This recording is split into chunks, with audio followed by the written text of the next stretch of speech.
इस वीडियो में हम बेस्ट स्मार्टफोन्स अंडर 20,000 को देखेंगे। अब सबसे पहले मैं आपको बेस्ट की डेफिनेशन क्लियर कर देता हूं। बेस्ट का मतलब आपके लिए बेस्ट। फॉर एग्जांपल आपको चाहिए एक फोन जिसका कैमरा बिल्कुल टॉप नॉच हो, लेकिन अगर मैं आपको एक बेस्ट परफॉर्मेंस वाला फोन पकड़ा दूंगा तो आपकी प्रेफरेंसेस को तो कॉम्प्रोमाइज कर गया वो, तो आपके तो किसी काम का नहीं हुआ। That's why this video is divided into sections, जैसे कि best camera phone, best performance phone, best overall phone, best non Chinese phone और भी बहुत सारी कैटेगरीज आ जाएंगी। अब बनाने को तो बेस्ट बैटरी, बेस्ट डिस्प्ले, बहुत सारी चीजें बन सकती है, लेकिन ऑलमोस्ट जो लोग हैं वो इन कैटेगरीज के अंदर कवर हो जाएंगे। और ऐसी वीडियोस में मैं आपको हमेशा बोलता हूं कि मैं डिजाइन के बारे में ज्यादा बात नहीं करूंगा, क्योंकि डिजाइन आपको 2 हफ्ते के बाद पुराना लगने लग जाता है। और वैसे भी आप में से बहुत सारे लोग फोन पे केस लगा के रखते हो, तो डिजाइन का कोई बहुत ज्यादा मतलब बनता नहीं है। सो चलो फिर स्टार्ट करते हैं बेस्ट परफॉर्मेंस फोन से। अब एक्चुअल परफॉर्मेंस का आइडिया तब लगता है जब हम एक प्रोसेसर को उसकी लिमिट्स तक पुश करते हैं। अब डे टू डे लाइफ के जो टास्क होते हैं उनमें ऐसा कोई भी टास्क नहीं है जो प्रोसेसर को एक्सट्रीम लिमिट्स तक पुश कर सके,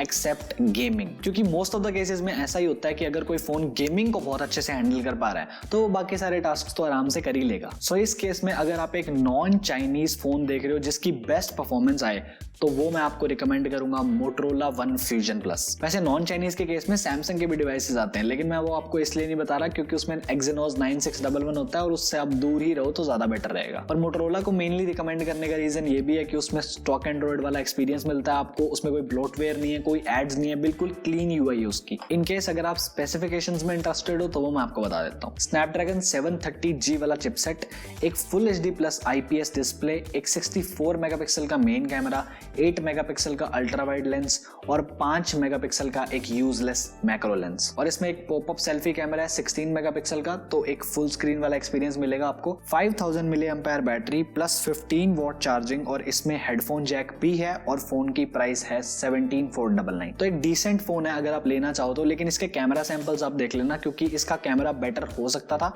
इस कैटेगरी में ये बेस्ट कैमरा फोन तो बिल्कुल भी नहीं है, तो एक बार चेक कर लेना आप। लेकिन एक चीज मैं और बताना चाहता हूं, अगर आपको M51 या फिर Moto G5G दोनों में से कोई भी फोन 20,000 के अंडर मिलता है तो आप उन दोनों में से कोई भी चूज कर सकते हो, वो आपको परफॉर्मेंस बेस्ट देगा। और ये फोन मैं इसलिए बता रहा हूँ क्योंकि ये 17,500 का है, आपको 20,000 तक की लिमिट को अपनी पुश नहीं करना पड़ेगा, क्योंकि M51 और Moto G5G दोनों ही 20,000 से हल्के से ऊपर हैं। वो कभी कभी आ जाते हैं 20 पे, तो आपको अगर मिल जाए तो उनमें से एक कंसिडर कर लेना। अब उनमें से कौन सा लेना है वो हम आगे बात करते हैं। बट अगर आपको कोई प्रॉब्लम नहीं है चाइनीज फोन लेने में, तो फिर मैं आपको एक ऑप्शन बता दूंगा, Poco X3। इसके 2-3 रीजन है। सबसे पहले तो Snapdragon 732G जो कि स्लाइटली बेटर परफॉर्मेंस निकालता है 730G से। इसमें है एक IPS LCD 120 हर्ट्ज की डिस्प्ले, और ये एक मेजर फैक्टर है इस चीज को रिकमेंड करने के लिए। स्पेसिफिकेशंस अगर मैं आपको बताऊं तो 732G 120 हर्ट्ज की IPS LCD डिस्प्ले, 64 मेगापिक्सल का मेन कैमरा, 13 मेगापिक्सल का अल्ट्रा वाइड और बाकी 2 यूजलेस मैक्रो और डेप्थ सेंसर है,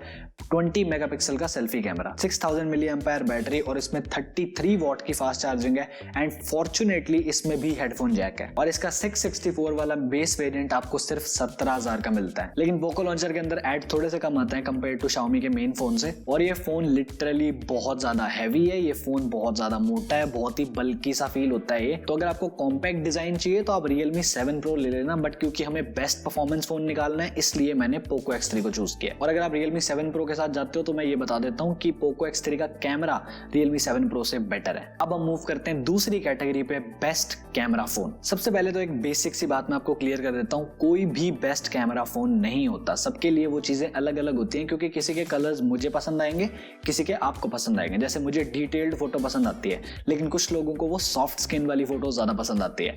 पर्सनली मैं उनका इतना बड़ा फैन नहीं हूं। तो अगर आपको किसी भी फोन का कैमरा जज करना है तो आप बेसिकली गूगल पे जाओ, यूट्यूब पे मत जाना, गूगल पे जाओ और आप उसके कैमरा सैंपल्स निकाल लो और आप खुद देखो कि आपको किसकी फोटो ज्यादा पसंद आ रही है। सो अब सभी फोन्स के कैमरा सैंपल्स को देखने के बाद जिस फोन का कैमरा मुझे बेस्ट लगा है 20,000 के अंदर, वो है Samsung M31s। अब बात बहुत ही छोटी सी है, इसके जो 2 कैमरास हैं वो तो फिर भी यूजलेस ही रहेंगे, जो मैक्रो और डेप्थ है, लेकिन जो इसका अल्ट्रा वाइड कैमरा है ना वो बाकियों से बहुत बेटर है। मैं ये नहीं कहूंगा कि मेन सेंसर जितना अच्छा है, लेकिन बाकियों के कंपैरिजन में जो सॉफ्ट फोटो आती है वैसा नहीं होता। अल्ट्रा वाइड बहुत अच्छा है M31s का, काफी अच्छी फोटोज लेता है, आउटडोर में तो काफी ज्यादा ही सही है। और सबसे अच्छी चीज यही है कि अल्ट्रा वाइड एंगल कैमरा की जो फोटो है वो भी बाकी फोन्स के कंपैरिजन में बहुत सही है। मैक्रो वाला तो यूजलेस यूजलेस ही है, बट 20,000 के नीचे नंबर्स ही बढ़ाने होते हैं तो उसको आप निगलेक्ट कर दो। और ये फोन वैसे भी काफी डिसेंट है, वो डे टू डे टास्क को काफी अच्छे से हैंडल कर लेगा। इसमें One UI की ऑप्टिमाइजेशन है, लेकिन इसमें Exynos 9611 है जो कि अब ओवर यूज हो चुका है, बट फिर भी सैमसंग उसको यूज करे ही जा रहा है। बट हाँ, One UI है तो ऑप्टिमाइजेशन काफी अच्छे करता है सैमसंग, तो हाँ डे टू डे टास्क को आसानी से हैंडल कर लेगा क्योंकि कैमरा आपकी मेन प्रेफरेंस है। हल्की फुल्की आपको गेमिंग भी करा देगा। सुपर एमोलेड डिस्प्ले है, 6000 मिली एम्पायर की बैटरी है और 25 वॉट की फास्ट चार्जिंग, और सैमसंग का फोन है तो सिक्योर भी है। तो बेस्ट कैमरा फोन है M31s और इसकी कीमत अभी है 19,500 रुपए, जो कि डेफिनेटली बहुत ज्यादा है। इससे बेटर ये होगा कि आप M51 का वेट कर लो कब वो 20,000 के नीचे आता है, क्योंकि वो आता जाता रहता है 20,000 के नीचे। उसको ले लो, वो ऑब्वियसली इससे हर मामले में बेटर है। उसका प्रोसेसर बेटर है, उसका कैमरा भी बेटर है। ऑल्दो दोनों का सेंसर शायद सेम यूज करा हुआ, मैं श्योर नहीं हूं, लेकिन M51 हर मामले में बेटर परफॉर्म करेगा M31s से। लेकिन जैसे मैंने कहा, आप खुद जाओ गूगल पे, आप कैमरा सैंपल्स निकालो, आप टेस्ट देखो किसका आपको पसंद आ रहा है और वो फोन आप चूज कर लो। अब आते हैं तीसरी कैटेगरी पे, best non Chinese phone. Best का मतलब द बेस्ट, जो हर एक मामले में बेस्ट होता है। तो 20,000 के नीचे सिर्फ 2 ब्रांड्स है हमारे पास, वो है सैमसंग और मोटोरोला। अब मोटोरोला के 2 फोन्स हैं, Moto One Fusion Plus और Moto G 5G।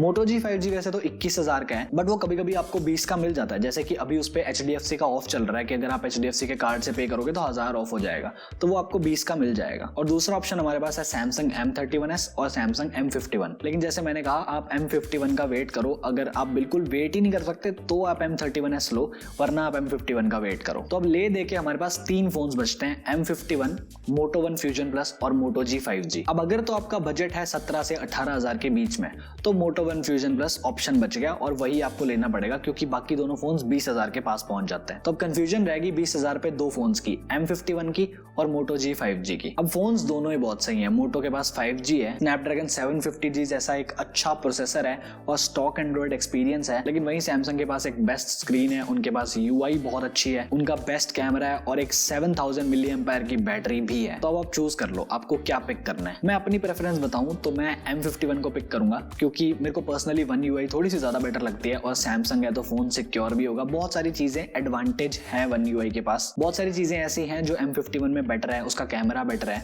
लेकिन जो चीजें मोटोरोला के अंदर है वो है 5G। अब अगर भूले भटके इस साल 5G आ जाता है तो आपके पास एटलीस्ट एक फोन होगा। तो यहाँ पे फोन ड्रास्टिकली डिफरेंट है, ऐसा नहीं है कि दोनों सिमिलर ही फोन्स हैं।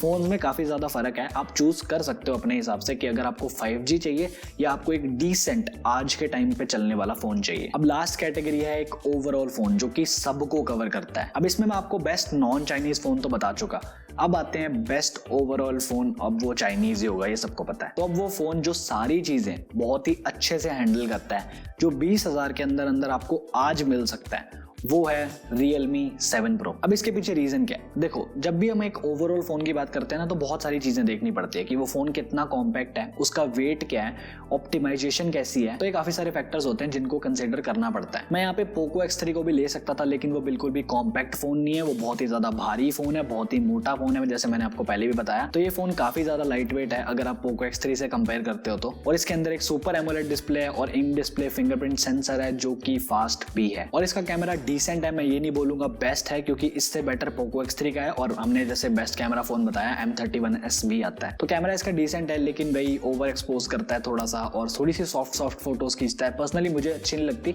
काफी सारे लोगों को वही फोटोज पसंद आती है। तो हाँ, काफी ज्यादा लोग इसमें कवर हो जाएंगे। परफॉर्मेंस में भी एज सच कोई कमी नहीं है, 720G एक अच्छा प्रोसेसर है और एक डिसेंट 4500 मिली एम्पायर की बैटरी और 65 वॉट की फास्ट चार्जिंग। लेकिन मैं फिर से कहूंगा, अगर आपको M51 20,000 के नीचे मिल रहा है तो आप इसको छोड़ दो, उसको कंसिडर करो, क्योंकि वो ऑलमोस्ट हर एस्पेक्ट में इससे बेटर है। तो होपफुली मैंने सारी कंडीशंस और सारी कैटेगरीज को कवर कर लिया होगा और एक डिसेंट सी लिस्ट आपको दे दी। अगर फिर भी किसी के कुछ डाउट्स है तो वो मुझे कमेंट्स में पूछ लो, ट्विटर पे पूछ लो, इंस्टाग्राम पे पूछ लो, कहीं भी पूछ लो। So this is it for this video. Thank you so much for watching. I am Divanshu and I am on leave till the next one. Bye bye.